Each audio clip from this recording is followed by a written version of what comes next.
Tuesday. Thanks for hopping on here. Today is going to look a little different. I'm going to go over a few things. I am not making live calls today. I am switching it up a little bit. For a few reasons. One being is I did not have time to pull a list today. Two being is we've switched up a little bit of the marketing tactic. So instead of doing a bunch of outbound calls, we're creating inbound leads. I don't know if inbound's the right word because technically we are reaching out to them, but we're doing email campaigns. So we're waiting for that response back and waiting for the calls to income versus making outgoing calls.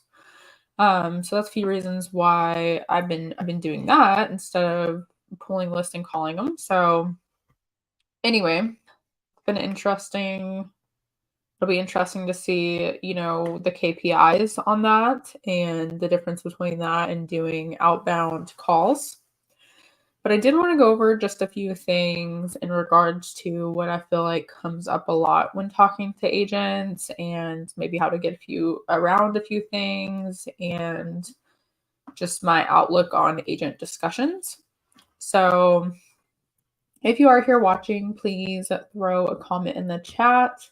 Let me know if you are doing direct to agent. Let me know if you have questions about direct to agent. Let me know your thoughts or feedback or maybe what you're doing that's working for direct to agent.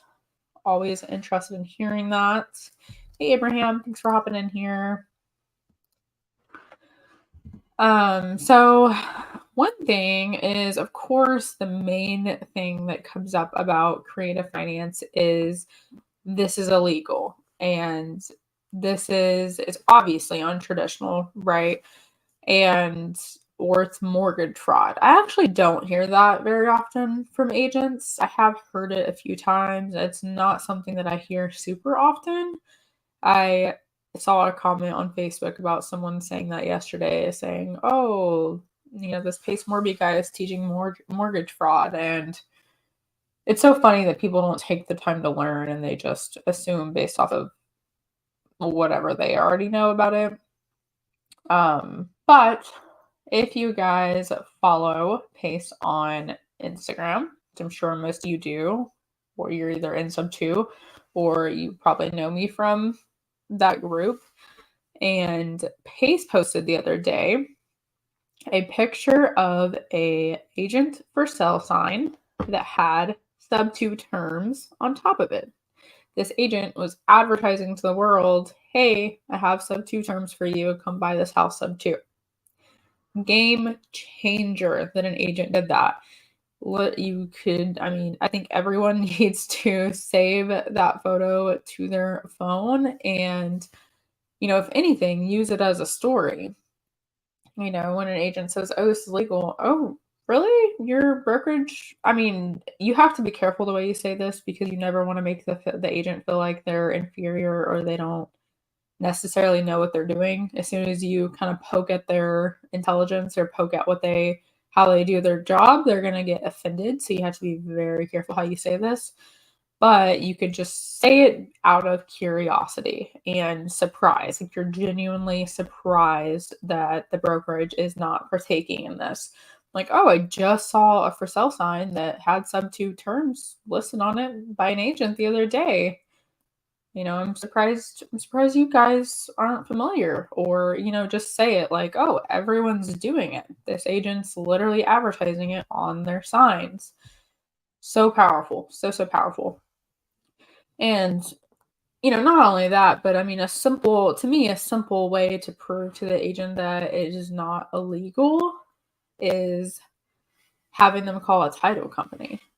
And obviously you want to make sure this is a title company you've probably done business with before, or one that you've chatted with and other people have closed Subto deals with before, and that they're on board with it. They know what they're doing and they're for it, because we have seen title companies kill deals before. But Referring them to a title attorney is a pretty simple way. A title company closes every transaction for them. They're familiar with it. And if they can talk to that attorney and the attorney say, oh, yeah, we close these all the time, then that usually eases them out quite a bit. I think that when they first hear of Subto or first see an offer, they think this is kind of backyard deal where no title company is involved and you're just signing your deed over to me. So even in conversations, I try to fit that in pretty quickly because I feel like that alone gives them the feeling of, oh, okay, title company is her doing this, then it's not so bad, or it's not so far-fetched. Always fitting in that conversations. We're going to open this at a title company. We're getting title insurance. Title attorney is making sure all of our docs are correct and good. And yeah, making sure that they are highly aware of that. And I think that that puts a lot of agents at ease. What else am I hearing come up a lot? I think just having people that you can refer to, such as title attorneys, such as mortgage lenders that have helped sellers sell Subto and then buy another property. That's always helpful. Outside parties from yourself so they don't feel like, oh, sometimes I hear the word, this is a scam, right? So they don't feel like this scammy person is telling them all this stuff and just making up things. You can refer them to multiple different people that can back up exactly what you just told them. We just got a contract signed, and I think one of the main reasons why we got it signed is that agent was able to talk to another agent in their market that they were familiar with that backed me up and said, oh yeah, these people are doing good business. They know what they're doing. You're good to go. And she did tell me that made her feel much better moving forward with us and signing the contract. So it's just, those things to do whatever you can to make sure that they feel like this is legit. They feel like they're in good hands. They feel like you are intelligent and know what you're talking about and what you're telling them is correct. It can go a long way. On top of that, just having sources to show them that what you're talking about is legit. And I'm obviously talking about creative stuff specific here. Cash is much more simpler, right? Show them a proof of funds. The number either works or it don't. But let me see. Let me make sure I don't go off the railroads here and keep my thoughts on track. I can go into a rambling thing pretty quickly about different things, but I'm going to piggyback off of my Instagram reel this morning or the YouTube short this morning that I posted, if any of you guys saw that, about knowing your audience and tailoring your message, whether that be a conversation, a text, an email, whatever it is, you're tailoring it to the person that you are targeting and you're empathizing with them. I think that can go a long way. So with creative, that is highly important, direct to agent creative deals. But it is also important with direct to agent cash deals when you can empathize with them. A lot of, I've had a lot of agents tell me, oh, my seller is just so stuck on this price, and they can start hinting at they think the price is too high, and really empathizing with them like, oh my gosh, I know that's just such a headache and they're making you work harder than you should, and you're just making them feel like that they're in the right to feel that way, and you're backing them up, you're making them feel good about it. Those things can go a long way, whether you're talking to a seller or an agent, making them feel like they're heard, making them feel like they're understood, making them feel like you're on their side. People do business with people that they like. So if you can just get them to understand that you know what they're going through, you agree, yeah, that seller is a pain. I totally bet you that's a hard time for you. And I wonder what we can do to get them to understand this, right? Make it seem like it's a team effort and that you're there to help them. You're not against them. You just want to get them paid just as much as they want to get paid, right? Those little things can get you a deal over someone that I've seen a lot of people come off just rude. Well, this is my price. Why doesn't your seller understand that? And this house needs so much work. Does the seller not know how much work this needs? It looks like crap in there. And talking mess about it and coming off as like you're trying to back up your offer, but you're doing it in a rude way, in a way that you are only thinking about your side and not theirs, is not going to get you the deal, whether cash or creative. So, anyways, thinking about your audience, especially when you're explaining creative, you want to go in with the thought that most agents don't know what subject to is, probably haven't done any seller finance transactions. Although a lot of agents know what seller finance is, doesn't mean they've actually seen that type of transaction go down, or they've been in a negotiation for seller finance. At least from what I've seen, I haven't seen a lot of those go down on the market in the agent world. Not a lot of, seller finance is not highly popular. Agents don't know how to guide their sellers through negotiating that and choosing terms that work for everyone. So it's just coming at it from a perspective of assuming they probably don't know anything about it. What's the simplest way I can explain this to someone? Don't use jargon. I never use the word, if you guys have listened to any of the past calls on here, I'm never using the word Subto unless the agent is, some agents are like, what is this actually called? And what is this? Then I'll tell them, but I'm never just saying, oh, will your seller do a Subto transaction? Or have you guys had any Subto offers? They don't know what that is. They don't know what you mean by that. I've had agents call that a seller finance, which is not correct. And, they don't know. So don't use jargon. Just explain what it is in the simplest form, like you're explaining it to a sixth grader, and make it, tailor it to them. You want to make sure that you're telling them the story about why this offer is a good option for the seller, why it's a good option for them, how you're going to pay them, how you're going to pay the seller, and all of that. They need to understand those things up front, that you are going to close at a title company. I think those things are important for the first conversation, making sure that they know, 1, you're closing at a title company. 2, the agent is getting paid. 3, you are paying the seller and you're paying all the closing costs. You want to make those items very clear, because if you don't, they're going to go back and like, oh, how am I going to get paid? Oh, I'm not even going to get paid from this. And this is too much work on my end. And they don't, my TC will handle the paperwork. You can sit back and you don't have to do any of that. Letting them know that, so they aren't stressing in their own head and they don't start to kill the deal before it's even had a chance. So those are important things to consider, especially when talking to agents. And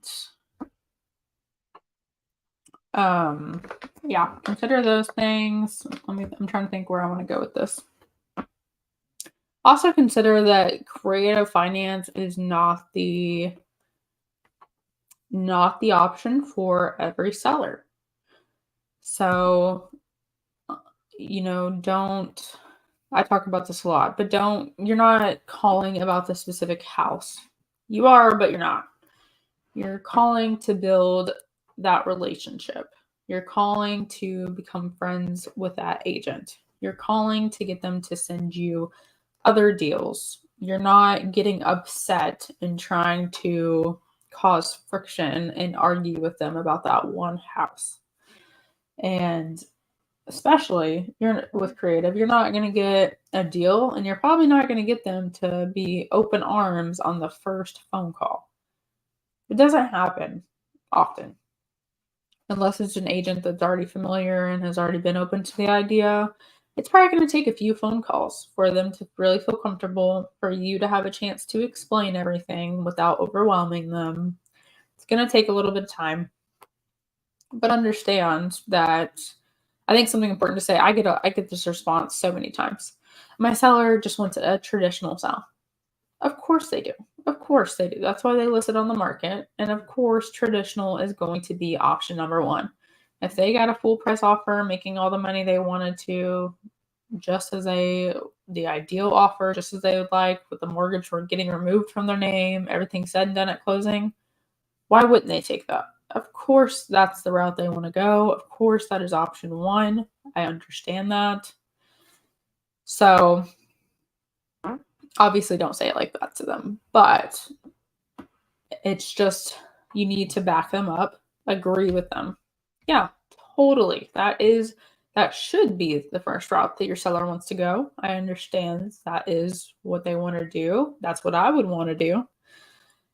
But if that doesn't work out the way that they want, I am just giving you an option B. If all else fails, they need to get this thing sold. They need some cash in their pocket. You need to get paid. Everyone needs to move on.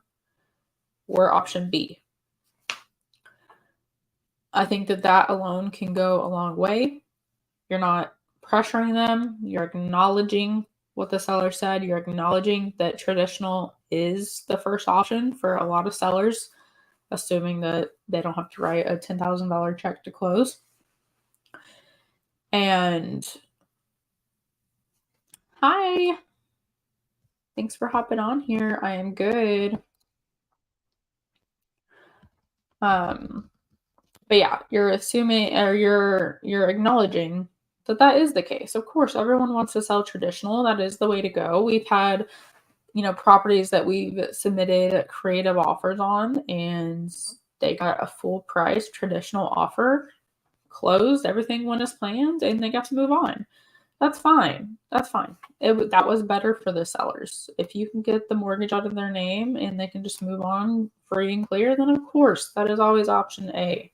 So it's probably important. I don't think that I actually do this enough, but making that clear on the first call to prevent the agent from ghosting you. Hey, I know this may not be a route, the ideal route. This may not be option number one for your seller, but just want to give you this tool in your tool belt so that if all else fails, you have this option in your back pocket to help your sellers out.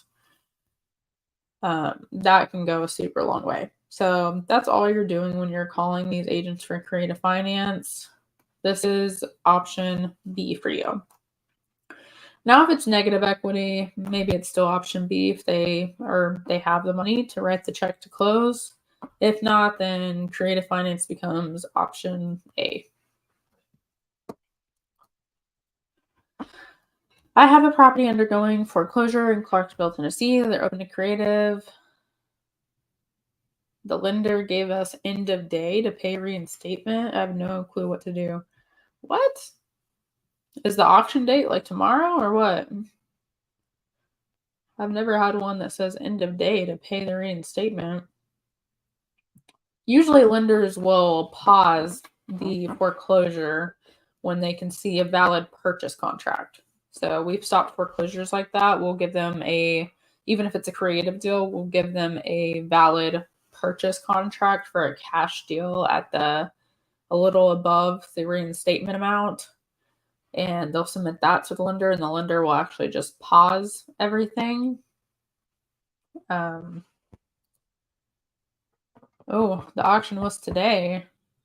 Yeah, that's going to be a little different. Time is of the essence. They're not going to pause it any longer unless is this on market or is this direct to seller?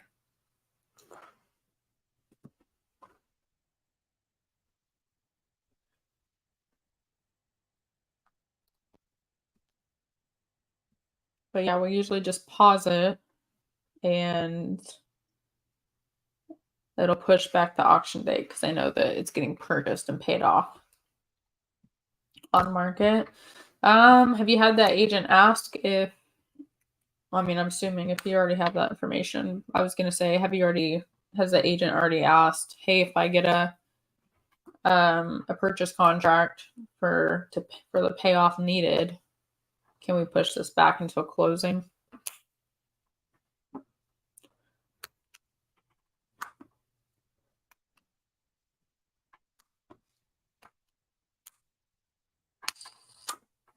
Yeah, I would ask them that. Get with me after this. DM me on Instagram and let's chat about that one. That's interesting. Yeah, so anyway, just kind of wanted to go through what I hear a lot on phone calls, some ways to get around those things, some things to make the conversation to go a little smoother. I'm trying to think if I have anything else. If you guys have any questions, let me know what you're running into when it comes to either direct to agent or direct to seller. Also, keep in mind that agents do not always submit offers. While they should, they don't. And in my opinion, the best thing to do is follow up until the listing expires. A lot of times they do. They go off market, the agent is quote unquote fired, and go skip trace the seller and reach out to them about the offer. We had one just like that. This was actually already off market. And I was like, let's just go ahead and reach out to the agent, give the agent a chance to help, give them a chance to be paid on this from a listing that was already dead. So we called them, we sent them a creative offer.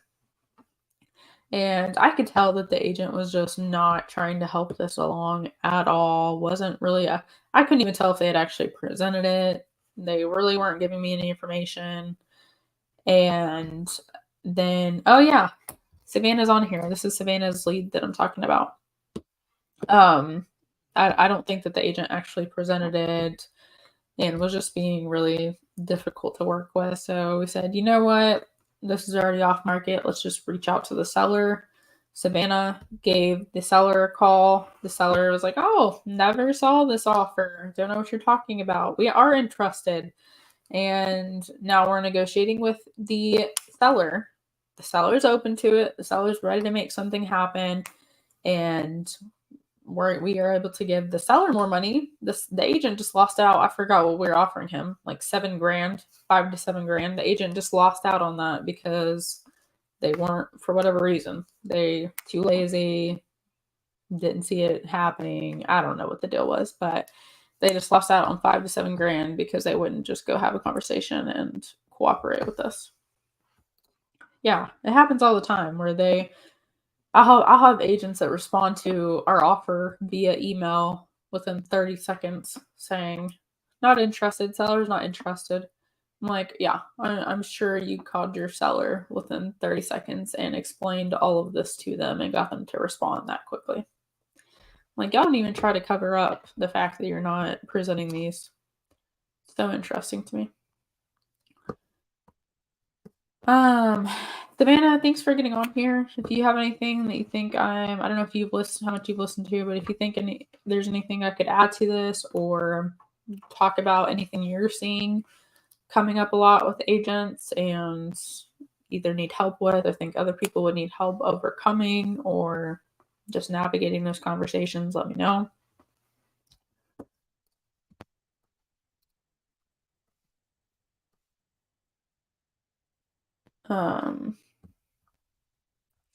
Would y'all be interested if I don't know, maybe came on here and broke down some deals that we've closed and go through the story of how we got those? I'll give a good little story of why building the relationship and why being so friendly to the agent and not worrying so much about the property is so valuable. I had made a call to an agent and built rapport with her, sent her an offer on this listing. That one didn't work out. I honestly can't remember why. For whatever reason, the seller was not on board. 2 or 3 weeks later, this agent calls me out of nowhere.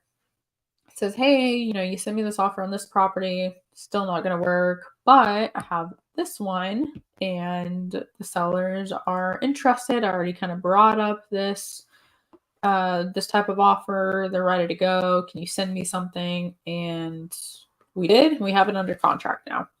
That was all from building the relationship, focusing on the relationship, answering all her questions, not being rude when they denied our offer, or trying to push too hard on that, or, causing friction. And she felt comfortable enough to bring us another lead and get us that contract done. So that is the power in agent outreach, is building those relationships and getting them to bring you other leads. That, to me, that's the most powerful part about agent outreach, because, direct to seller is powerful. Direct to seller does not bring you multiple contracts typically, while direct to agent, you can get multiple contracts from one agent.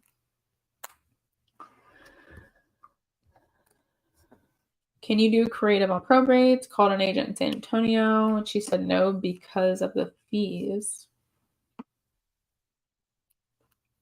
Because of the fees.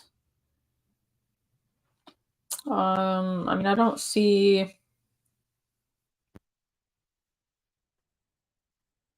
I think that would probably be situation by situation, but yeah, fees can be taken in. Buyer can pay fees if needed. Okay, cool. I'll start doing some deal breakdowns.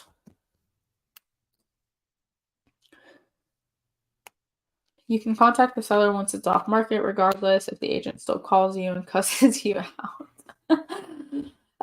Yeah, agents are so fun. Savannah called the seller and was just trying to talk to them, and I guess they called their agent and was like, "Why didn't you present this offer to me?" And the agent was all sorts of pissed off and called Savannah and cussed her out for calling the seller. But it's, I get it, but it's like, dude, you didn't complete your job. It's not your listing anymore. You didn't do everything you could. So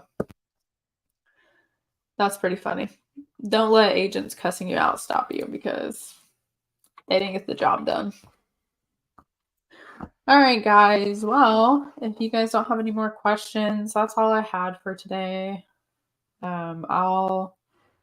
If I'm not making calls next week, I'll bring a deal to break down on here and go through the story, start to finish, how we got the lead, how we got under contract, and all of that good stuff.